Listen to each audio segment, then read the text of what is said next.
주를 찬송하리라.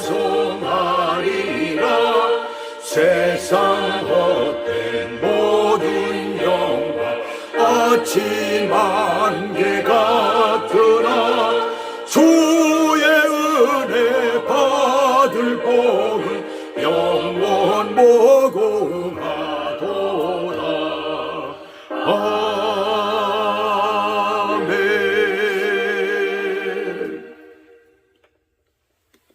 오늘 하나님의 말씀은 창세기 42장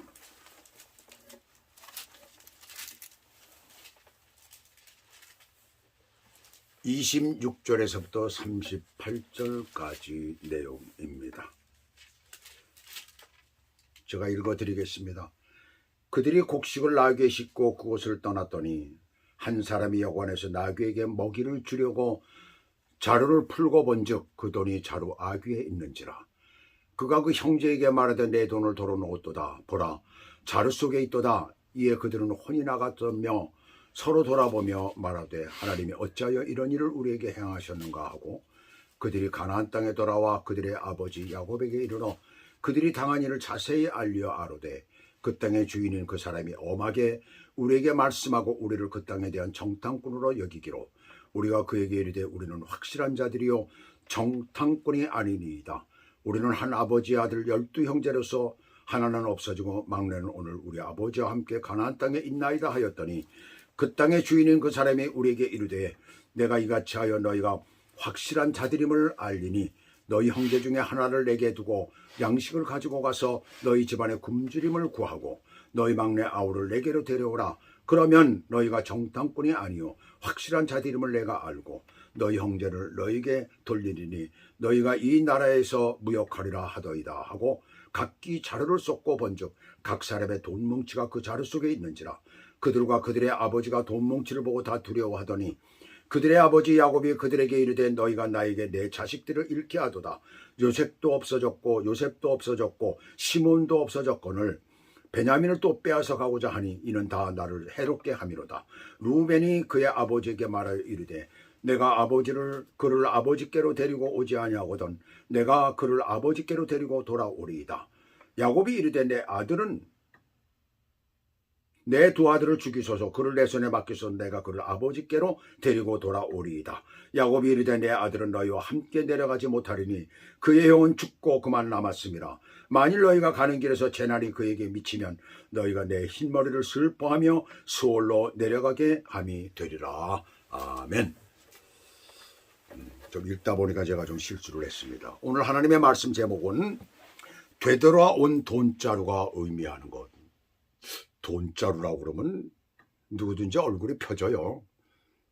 여러분 돈벼락을 맞은 적이 있습니까? 뭐 복권에 당첨되거나 어디서 큰 돈을 주어서 크게 횡재를 했거나 아니면 반대로 엄청나게 큰 일을 한꺼번에 당한 적은 있습니까?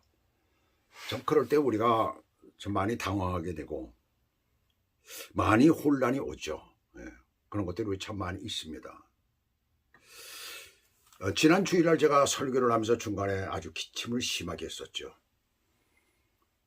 그날 예배 끝나고 바로 저희들 사는 그 옆에 있는 세인트 캐서린 하스피럴, 세인트 캐서린 병원, 캐톨릭에서 운영하는 거죠. 그 병원에 입원을 했습니다. 처음에 갈 때는 입원이 될까? 감기 정도 가지고 뭐 그럴까라고 했는데 그들이 검사를 하면서 좀 굉장히 심각하다라는 그런 생각을 했었던 모양 같아요. 그래서 입원을 시키더라고요. 근데 응급실에 들어가는데 사람들이 얼마나 많은지 한 20, 30개의 칸막이가 되어져 있어요. 응급실에. 근데 다 들어가 있고 자리가 없어요. 근데 딱 한 군데 비는 데가 있는데 바로 보니까 안에 사람이 하나 들어가 있어요. 그리고 자리 한 구탱이가 이제 조금 비어 있어서 거기에 침대를 놓더니 저를 거기에 눕히더라고요. 거기서 있으라고. 그 응급실에서는 방이라고는 그거 하나인데 거기에 딱 갇혀지는 거나 다름이 없어 버렸어요. 딴 사람과는 소통이 안 되게끔. 근데 거기에 먼저 와 있는 한 분은 굉장히 연세가 많은 88세 된 미국 노인인데 얼마나 소리를 지르는지 몰라요. 정말 아주 시끄러울 정도로 그렇게 뭐 한 몇 초에 한 번씩 소리를 지르더라고요. 아, 전 거기 있으면서 야, 이거 어떻게 견디지 내가. 그럼 참 아주 야, 이거 힘들겠다. 다른 사람들 못 들어가니까 나를 여기다 집어넣은 것이 아닌가 그런 생각을 했었어요. 사실 그렇게 제가 아프게 된 거는 어떤 병이 한꺼번에 들어왔을 때, 여러분 그것을 경험해 봤는지 모르겠어요. 근데 그때 그 병이 한꺼번에 왔었습니다. 처음에 온 것이 죽적은 막염, 다리 뒤꿈치에 고통이 오는 거죠. 통증이 오는 거예요. 그걸 족적은 막염이라고 그러더라고요. 좀 외기가 굉장히 어려워가지고 저는 굉장히 헷갈립니다. 족적은 막염이 와가지고 그거를 치료하러 12월 한 20일경에 갔었어요. 근데 그것으로 인해 가지고 보니까 그것 때문인지 모르지만은 그 다음에 오른쪽에 통증병원에 그것 때문에 이제 또 갔었는데 거기서 어떻게 잘못 저기 해가지고선 오른쪽 엄지발가락이 아프더라고요. 왜 그런가 했더니 그게 통풍이 돼버린 거예요. 거기다 제가 기존에 가지고 있는 뭐가 있습니까? 신장에 문제가 있잖아요. 거기다 또 한 가지 있어요. 제가 또 기관지가 안 좋아서 한 6, 7년 전에 치료를 받았던 경험이 있습니다. 거기다 또 뭐가 있어요? 요 근래 한 1, 2년 동안 이상을 제가 이 장이 좋지 않아 가지고 설사를 좀 많이 했었어요. 여러 가지가 겹쳐버린 거죠. 그러니까 감기까지 들어오니까 어떻게 되겠습니까? 이건 뭐 종합으로 그냥 완전히 팍 들어온 거예요. 굉장히 힘들더라고요. 그래서 사실은 병원에 갔던 거거든요. 그러니까 당장 병원에서 입원을 시켰죠. 입원을 시켜서 있는데 참 힘들더라고요. 그때 굉장히. 그런데 하나님께서 그 복잡하고 그런 가운데서 얼마 있다가 같이 방 안에 있던 그 소리 지르는 그 노인을 입원실로 들여보내는 거예요. 그 저 혼자 남았잖아요, 입원실에.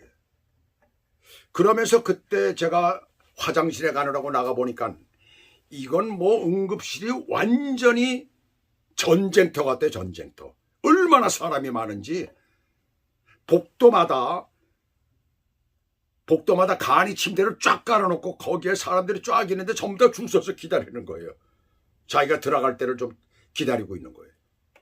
그런 가운데서 하나님께서 저만 또 방을 따로 그 노인을 보내고 나니까 그 자리에 아무도 들여보내지는 않더라고요. 저 혼자만 있는 거죠. 그리고 하룻밤을 지냈습니다. 지내고 났더니 그 다음날 하나님께서 또 입원실로 이번에 진짜 보내는데 어떤 입원실에 보냈을까요? 저는 입원실에 가면서 다른 사람이 옆에 있으면 어떡하지? 제가 밤새도록 기침을 했거든요. 기침이 얼마나 심한지 잠시도 잠을 못 잘 정도로 거의 잠을 못 잤어요. 거기에다가 또 기계 소리가 들리는데 이게 잠을 못 자고 만듭니다. 얼마나 똑딱거리는지 기계 소리가.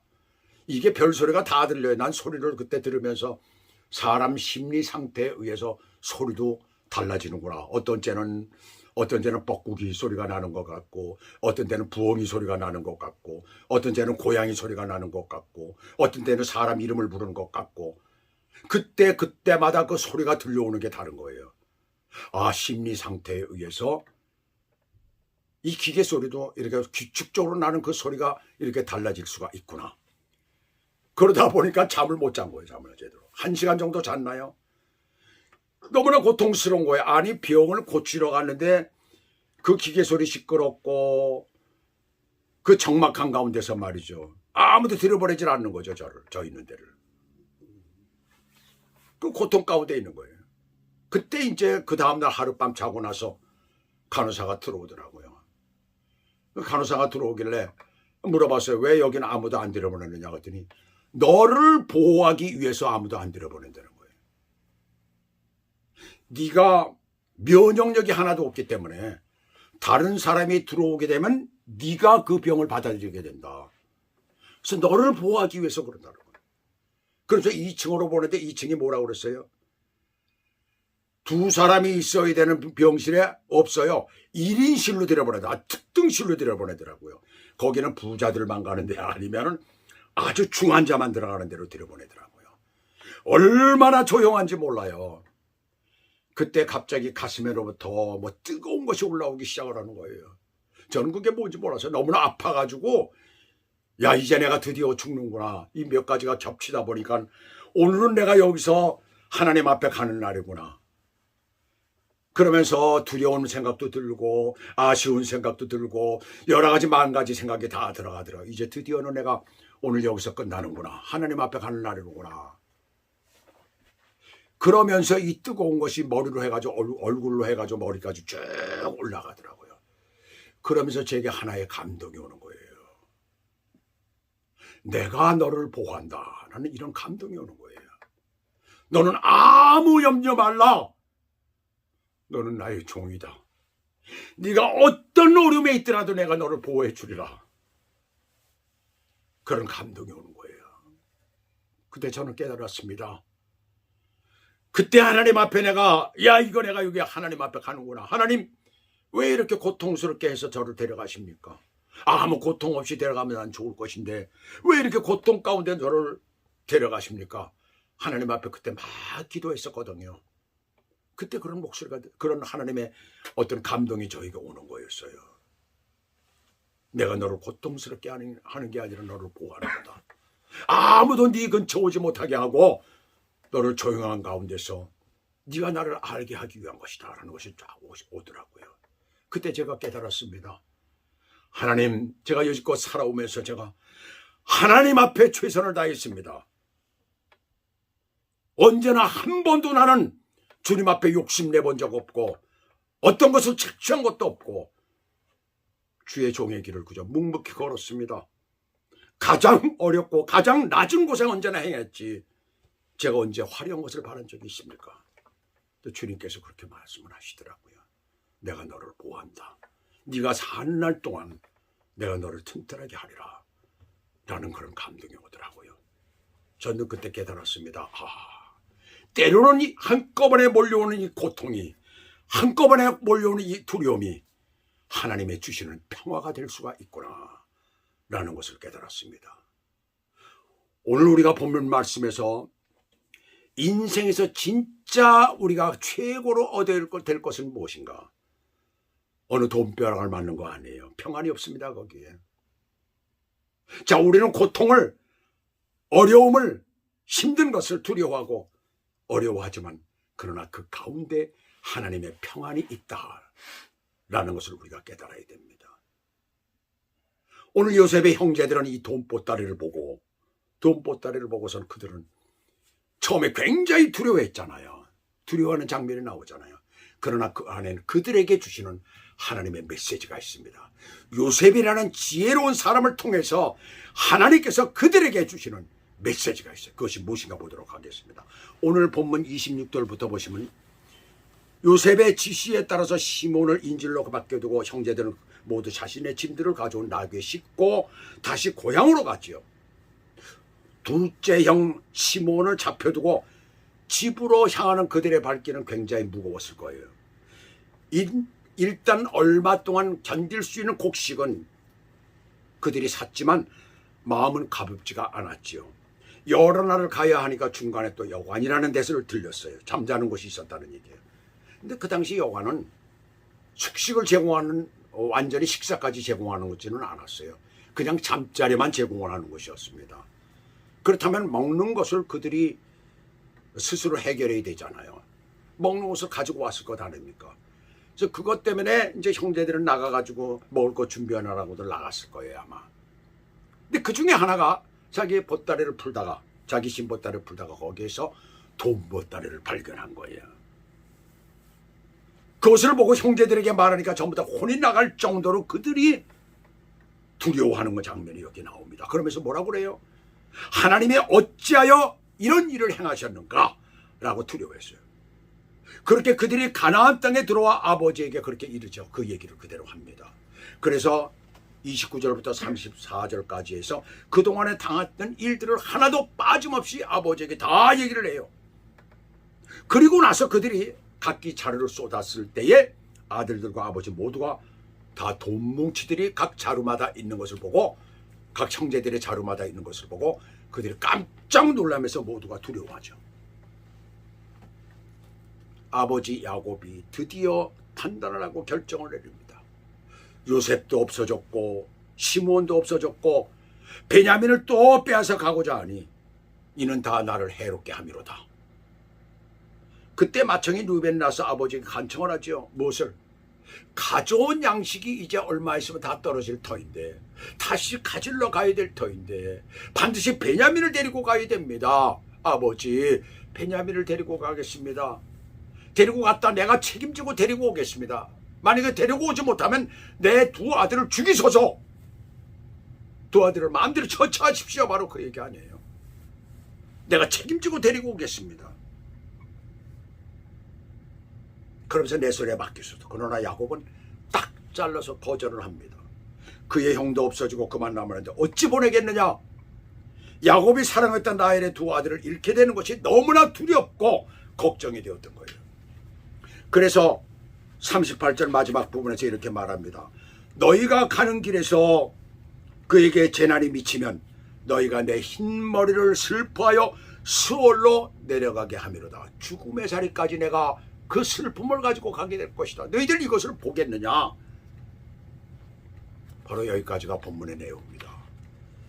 그렇다면 요셉이 돈자루를 다시 돌려보낸 것은 어떤 의미가 있을까요? 단순한 형제 때문에, 내 형제들이니까 그들은 나를 몰라보지만 나는 내 형제라는 걸 알기 때문에 돈을 돌려보냈을까요? 물론 그것도 있죠. 그러나 그 속에는 더 큰 의미가 있다는 것을 우리가 찾아내야 됩니다. 성경은 그냥 스토리가 아니에요. 창세기로부터 요한계시록까지는 예수 그리스도에 관한 것을 증거하는 책입니다. 바로 그 안에는 인류 구원에 대한 하나님의 계획이 있고 하나님의 과정이 있고 그리고 결과가 있는 거예요. 자, 우리가 한번 찾아봅시다. 그것을 다루는 가족들에게 주고자 하는 메시지가 있어요. 그것이 무엇일까? 26절에서 28절까지를 보시면 아까도 말씀을 드렸지만 형제 중에 하나가 자신의 자료를 풀어보고 돈자루를 보고 놀라는 장면이 나오지요. 그리고 형제들에게 말합니다. 그들 모두가 그 얘기를 듣고선 두려워하고 있었어요. 여기서 당연한 두 가지의 의문이 나옵니다. 그것은 한 형제의 자료에서 돈자루가 나왔다면 다른 형제들은 확인을 안 했을까요? 확인을 했다는 얘기입니다. 음식을 준비해야 되고 잠자리를 준비하려면 뭐 둘러올 것도 가지를 찾아내야 되고 뭐 걸칠 것도 있어야 되고 뭐 여러 가지가 있을 거 아니에요. 그러면 당연히 돈자루를 자기들이 가지고 오는 짐승마다 한 마리씩 끌고 가고 두 마리씩 끌고 가면 거기에다가 양식을 다 싣고 또 뭐 여러 가지가 있었을 거 아니에요. 그 중에 하나에는 돈자루가 들어갔을 것입니다. 당연히 그들도 풀어봤을 거예요. 확인을 해봤을 거예요. 근데 없단 말에 위에 그건 없구나. 당연히 한 사람 있는 것만 봤을 것입니다. 근데 발견하기가 어려웠어요. 왜 그런 줄 알아요? 이 돈자루는 건데, 돈자루라는 건 우리는 혹시 지금 사용하는 지폐라고 생각하십니까? 전혀 아니죠. 그때는 지폐가 안 나왔어요. 그러면 동전이라고 생각하십니까? 돈자루라고 하니까? 아니에요. 야곱 이후에 1200년 이후에 동전이 나오기 시작합니다. 이거 고고학계의 보고예요. 그러면 그것은 무엇일까? 바로 은이었어요. 은은 세겔로 계산해야 됩니다. 그래서 우리가 신약성경에 보면 세겔이라는 단어가 나오잖아요. 돈을 계산할 때. 바로 세겔이라는 단어가 은담이에요. 돈 뭉치라는 것은 돈 덩어리 뭉치예요. 그것이 양식 푸대 위에 얹어 놓으면 어떻게 되겠어요? 무거워서 밑으로 가라앉게 되는 거죠. 왜 그들이 돈자루를 풀 때마다 놀라며 두려워했을까요? 또 한 가지 의문은 그것이잖아요. 왜 두려워했을까요? 그것은 어떤 의도로 넣었는지 좋지 않은 예감이 오잖아요. 그렇지 않아도 시몬을 갖다가 인질로 잡아뒀는데 그러면서 베냐민을 데리고 오라고 그랬는데 어떤 의도를 가지고 있겠어요? 뻔한 거죠. 그런 예감이 드는 거죠. 거기에다가 지금 현재 또 시몬은 잡혀져 있잖아요. 그것으로 인해서 더 큰 피해가 닥칠 것으로는 그들은 예감하고 있었던 거예요. 당장 둘째가 잡혀있고 또 막내 베냐민을 데려간다면 어떤 무서운 일이 일어날지 결과가 예측이 아주 빤히 가거든요. 둘째처럼 그도 빼앗기는 것인가 하는 거예요. 바로 아버지의 반응이 여기서 나오잖아요. 절대로 안 된다는 거죠. 그때 루벤이 그 맏아들이 베냐민을 다시 데려오지 못하면 자기가 두 아들을 죽이라고까지 말도 안 되는 소리를 하며 그 맏아들인 루벤이 청하는데도 아버지는 단칼로 거절을 해버립니다. 이 모습을 보면서 어떤 생각이 드십니까? 자식을 향한 부모의 사랑을 보십니까? 자기들만 살겠다는 이기적인 모습이 보십니까? 아니면 어찌되었든 간에 양식도 가져왔고 돈도 되돌려 받았으니까 형제나 다름없는 것이 아니냐고 라고 하면서 낙천적으로 생각할 수도 있는 거 아니에요. 그렇죠? 그렇게 생각하십니까? 여기에는 하나님께서 요셉을 통해서 하시고자 하는 메시지가 있는 거예요. 그 첫 번째는 그것은 사는데 가장 필요한 것에 대해 하나가 되는 거예요. 사는데 가장 여기서 필요하다고 생각하는 거 뭐예요? 양식입니다. 먹고 사는 문제예요. 경제적인 것에 어려움이 없어야 가족 간의 화목도 지파 간의 화합도 이루어지고 명령 개통도 바로 서는 거예요. 지금 저 이란에 폭동이 일어나고 있잖아요. 왜요? 무슨 문제가 일어나고 있습니까? 양식의 문제예요. 먹는 것의 문제입니다. 명령 개통이 벌써 파괴되고 없어져 버리고 마는 거예요. 그러니까 폭력이 나오는 거 아니에요. 그들을 진압하려고 무기가 나오고 있잖아요. 자, 이것이 일반적인 세상의 원리라면 하나님의 나라에서 꼭 요구되는 양식은 무엇일까요? 바로 하나님의 말씀입니다. 택하신 하나님의 백성을 한민족으로 강하게 세우고 화합이 이루어지기 위해서는 하나님의 말씀을 날마다 먹고 사는 거예요. 누가? 백성들이 모두가 다 그래야 되는 거예요. 그들의 가족이 처음부터 시작되면서 거기에서부터 시작되라는 것을 여기서 말씀하고 있는 것입니다. 그것을 주님은 원하셨던 거예요. 그래서 신약시대에 들어와서 그 메마른 땅 유대 광야에서 예수님은 이렇게 말씀하십니다. 마태복음 4장 4절에 보시면 사람이 떡으로만 살 것이 아니요 하나님의 입으로부터 나오는 모든 말씀으로 살 것이라. 육신은 밥을 먹고 살아야 되지만 우리의 영은 하나님의 말씀을 먹고 살아야 된다는 것을 여기서 말씀하고 있습니다.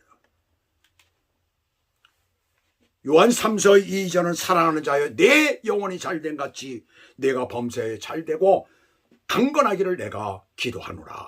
사도 요한은 그렇게 말을 하잖아요. 내 영혼이 지금 하나님의 말씀을 먹고 잘되지만 그러나 내 육신도 잘되기를 바란다. 영과 육이 하나로 잘되기를 바란다는 걸 여기서 말하고 있잖아요. 하나님께서도 제일 먼저 그들의 영혼이 먼저 말씀 안에서 하나가 되기를 원하셨던 거예요. 그래야 하나님으로부터 명령 체계가 바로 서는 것입니다. 그렇다면 다른 또 하나 요구되는 것이 무엇일까요? 요셉의 입장에서 볼 때 형들은 물론 아버지와 그 동생은 여기서 빠지게 되죠. 그 현장을 전혀 모르니까요. 그들은 어떻게 보면 왼수나 다름이 없어요. 그렇잖아요. 동생을 죽이려고까지 하고 노예로 팔아버리고 그 고생을 하게 하고 결국 하나님의 보호하심과 인도하심으로 애굽의 총리까지 되었다면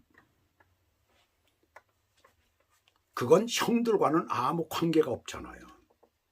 누가 거기에 숟가락 얹을 사람이 어디 있어요? 없잖아요. 어디 거기에도 숟가락을 얹을 수 있어요? 아무도 없잖아요.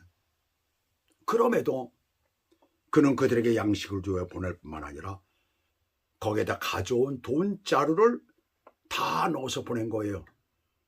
그것은 뭐라고 생각하십니까? 사랑입니다. 사랑은 그 모든 그들의 허물을 덮습니다. 뿐만 아니라 그들이 지었던 모든 죄를 이미 요셉은 용서했던 거예요. 사랑 그 속엔 용서도 들어가고 화합도 들어가고 자비도 들어가고 다 들어가는 거죠. 아버지를 비롯한 형제들은 애굽의 총리의 술책이라고 생각해서 두려워서 떨었지만 그것은 하나님께서 요셉을 통해 장차 그들이 이루어 나갈 하나님의 백성들의 공동체에 반드시 있어야 할 가장 중요한 요소임을 여기서 말하고 있는 것입니다.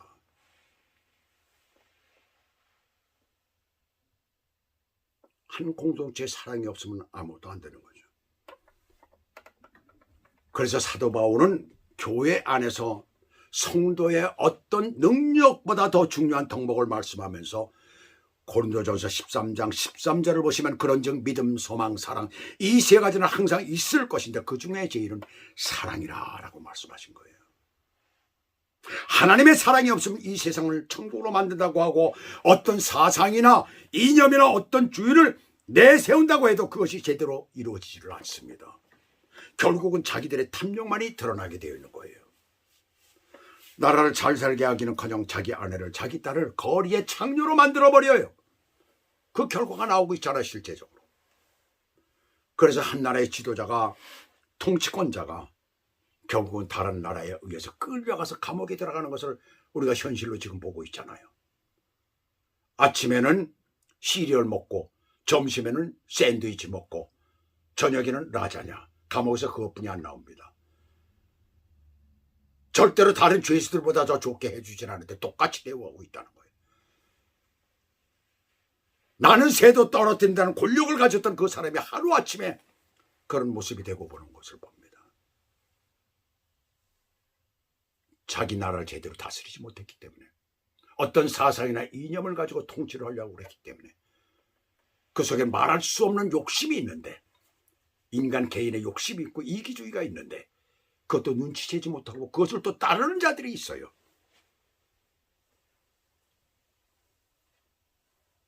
다른 또 하나는 생명입니다. 생명. 이것이 다 연결이 되어야 되는 거예요. 자, 보세요. 제가 한 가지 큰 병을 가지고 있었던 것 아닙니까? 우리 육신도 똑같아요. 그랬더니 이 병 하나가 어떻게 됩니까? 다 연결이 되는 거예요. 딴 것까지 다 망가지는 거예요.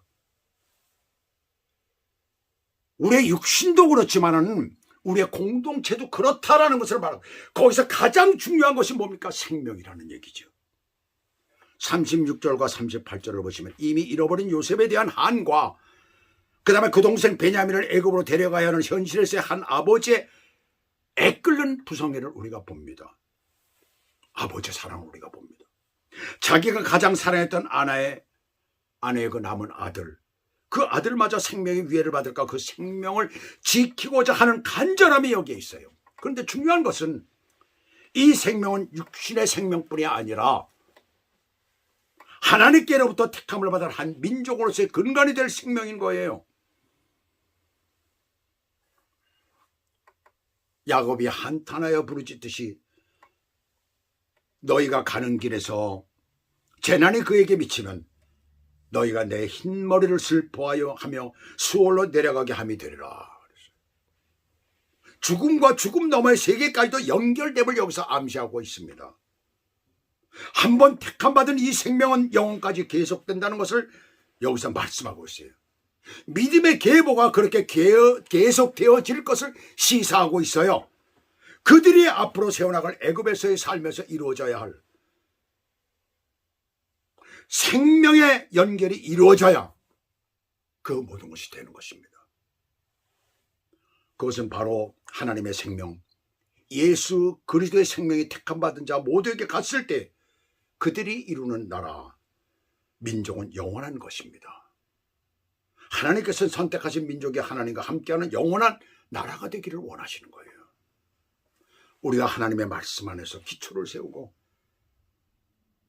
그것이 사랑 안에서 하나가 되어지며 생명이 그 속에서 움틀거리고 싹틀 때에 나의 육신도 그렇지만 나의 영혼도 그렇지만 내가 속해져 있는 공동체가 살아서 움직이는 하나님의 나라가 그 안에서 형성된다라는 것을 우리에게 말씀하고 있습니다.